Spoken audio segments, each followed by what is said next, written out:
Hello, everyone. My name is Cynthia Ritchie, and I am updating you on the current court cases that we have against the People's Party here in Pakistan.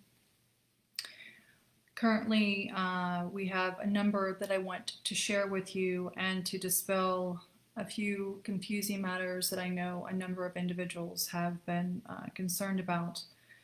10 years ago, I was raped. I had my identity stolen, my laptop was stolen, my banking and financial accounts were hacked into, and essentially the US government under the Obama administration did absolutely nothing to assist me um, at that time. I reported it. I reported the rape and the theft, identity theft, to US officials at the US Embassy several days after the event, as soon as I could get word to someone at the US Embassy. Keeping in mind this was in 2011, around the time of the Osama bin Laden incident. And then when I was able to finally get back to the United States, I went to Washington, D.C., and spoke to individuals at the FBI regarding my identity theft. Again, absolutely nothing was done under the Obama administration regarding an American in distress in Pakistan. 10 years later, I find much of the same by the PPP, similar modus operandi. My accounts have been illegally accessed. I am subject to international defamation, intimidation, threats, as I was 10 years ago, which is remarkable considering this is a party that claims to be a democratic party. And everything that I have experienced from this party is anything but that. But I digress. I go to the suits that we currently have now. We have filed 7 suits against the Pakistan People's Party for malicious prosecution. We have 1 suit against Azaz Sayed for damages. We have sent notices to the bank HBL, Qasim Gilani, and Amar Turk. We have 3 applications of ours at the FIA, including against Azaz Sayed, Qasim Gilani, and Amar Turk. 1 against Rahman Malik at the police station. Rahman Malik has filed 3 suits of contempt of court and 1 cause of complaint. This is again Rahman Malik trying to get me to stay quiet, trying to intimidate me, to prevent me from telling my story, which is exactly what he tried to do 10 years ago. And again, I have a voice now that I did not have 10 years ago, and I fully intend on using it. There are 2 petitions at the Islamabad High Court. The PPP is desperately trying to get me deported. And we have a petition for an FIR against Rahman Malik. I will tell my story. I will continue these court cases, whether it's here or in Washington, D.C. There were those who understandably thought that I should have taken the moral high ground when the social media battle between me and PPP took place over the past couple of months. They felt that I should have responded with more dignity, I suppose, and to a degree they may be correct, and that there were some tweets that I could have worded slightly differently. There were tweets that I could have ignored from PPP. But to those individuals who are convinced that I should have taken the moral high ground, I say this to you. Try living in a viper's pit for 10 years. You learn to speak snake. And you also learn that your target audience, that's the only language they understand. So I do this now. We continue forward against the PPP.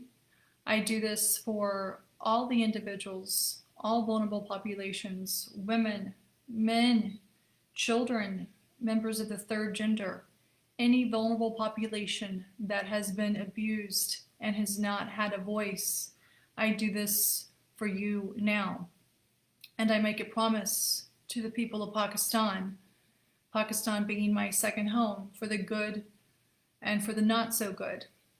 Any damages we recover will be divided between Pakistan and the United States, my accounts here and in the United States, because I fully intend to continue my work here in Pakistan, to do good work, to help amplify the voices of those who have been abused in the past.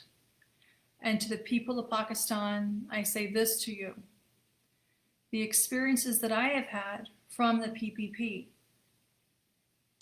If I were the chairman of the PPP and I heard, or it became news, and the moment I heard that someone claimed, especially an international, anyone really, but if it garnered news, especially international news, that someone claimed abuse at the hands of one of my leaders, the first thing that I would have done was done my part to try to reach out, to try to find some sense of reconciliation. How can we help make this better? What has been done? Let's encourage an impartial investigation. But that did not take place. No one from the PPP leadership reached out to me. No one offered an assistance in an impartial investigation. If anything, I've experienced the complete opposite: intimidation, rape threats, voicemails, voice messages, harassing phone calls, the same things that I experienced 10 years ago, trying to suppress my voice, not offering help, trying to threaten me with rape, misconstruing and misinterpreting tweets that I have placed on social media. To me, this doesn't sound very democratic at all. But again, I'm just a resident of Pakistan. I'm not a voter. So this is up ultimately to the people of Pakistan to determine, is this really the actions? Are these really the actions of a Democratic Party? Wouldn't a truly Democratic Party reach out?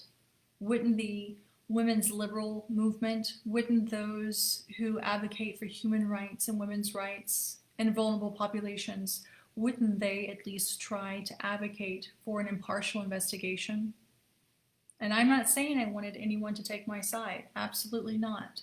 Because there are plenty of people with whom I disagree with politically. They disagree with me. I completely respect that. But when a person says something as powerful as what I have said, and to have no one from the human rights community, international or otherwise, in Pakistan or really otherwise, stand up and say, we need to pay attention to this. An impartial investigation needs to take place. And in my opinion, Bilal Bhutto should have been leading from the front and said, we need to encourage an impartial investigation into this matter. Be that as it may, 10 years later, for whatever reason, we can find out in a nurturing environment, a non-threatening environment. But that is not what took place, ladies and gentlemen. So in any case, we move forward. This will be a very important week. We have officially filed against the Pakistan People's Party. I will no longer tolerate any intimidations or threats, be it anyone from any of the leadership, including the trolls that Sahar Kamran, Senator Sahar Kamran, and Senator Sherry Rahman are running, that have been harassing me nonstop for the past few months, this entire summer really. This would have been done, of course, with the knowledge and it's seemingly the tacit approval of the PPP leadership. Again, not the actions of a truly democratic party. Thank you for your time. I hope everyone had a fantastic weekend. We continue forward on Monday. Chale.